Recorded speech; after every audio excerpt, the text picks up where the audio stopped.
ملک کے صدر جناب ضیاء الحق، آپ ہندوستان میں بیٹھ کر جب ان کو مکہ دکھاتے ہیں تو کئی دن تک ان کی بولتی بند ہو جاتی ہے، وہ بولنے کی طاقت نہیں رکھتے تھے۔ جو بھی مسلمان حکمران کسی کا ڈٹ کر مقابلہ کرتا ہے، بیان دیتا ہے، ان کا سامنا کرتا ہے، تو اس کے سامنے جو بڑی طاقتیں ہیں وہ سامنا نہیں کر پاتی، خاموش ہو جاتی ہیں۔ یہاں پر صرف اور صرف ایمان کی کمزوری ہے۔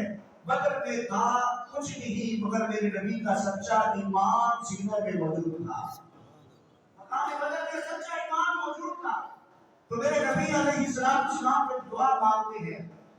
اللہ تعالیٰ کی بارگاہ کے اندر میرے نبی صلی اللہ علیہ وسلم نے دعا مانگی کہ اے اللہ، یہ تیرا کلمہ پڑھنے والے 313 ہیں، کوئی کسی خاندان کو چھوڑ کے آیا ہوا ہے، کوئی مکہ کو چھوڑ کے آیا ہے، کوئی طیب کی وادی کو چھوڑ کے آیا ہے، کوئی مدینہ سے میرے ساتھ ملا ہے، ایک ایک کر کے میں نے چھوڑا ہوا ہے۔ اے پیارے رب ذوالجلال، 313 میرے پاس موجود ہے۔ کسی کا تعلق قریش کے خاندان سے ہے، کسی کا تعلق انصار کے ساتھ ہے، کوئی مہاجر ہے، کوئی انصاری ہے، کوئی کھیتی باڑی کرتا ہے، کوئی کہیں کا غلام ہے، کوئی روم کا رہنے والا غلام ہے، کوئی عزیزان گرامی حبشہ کا رہنے والا غلام ہے، کوئی سہیب عزیزان گرامی فارس کے رہنے والے سلمان فارسی ہیں۔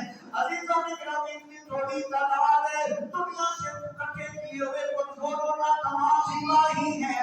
اللہ تعالیٰ کی بارگاہ کے اندر میرے نبی نے دعا مانگی، اللہم تہلک ہذہ العصابۃ لا تعبد فی الارض ابدا۔ اے اللہ، میں نے یہ تھوڑے سی ایک مٹھی لوگوں کی جمع کی ہے جو تیری عبادت کرتی ہے، تیرا نام لیتی ہے، تیرے قرآن کی تلاوت کرتی ہے، تیرے نبی کی اطاعت کرتی ہے۔ اگر یہ میدان بدر میں شہید ہو جاتے ہیں، قیامت تک تجھے کوئی اللہ نہیں کہے گا، قیامت تک تجھے کوئی خدا نہیں کہے گا، قیامت تک تیرا نام نہیں لیا جائے گا۔ اے اللہ، میں آخری نبی ہوں، یہ میری پہلی جماعت ہے، اس کو فتح عطا فرما۔ اللہم ان تہلک ہذہ العصابۃ لا تعبد فی الارض ابدا۔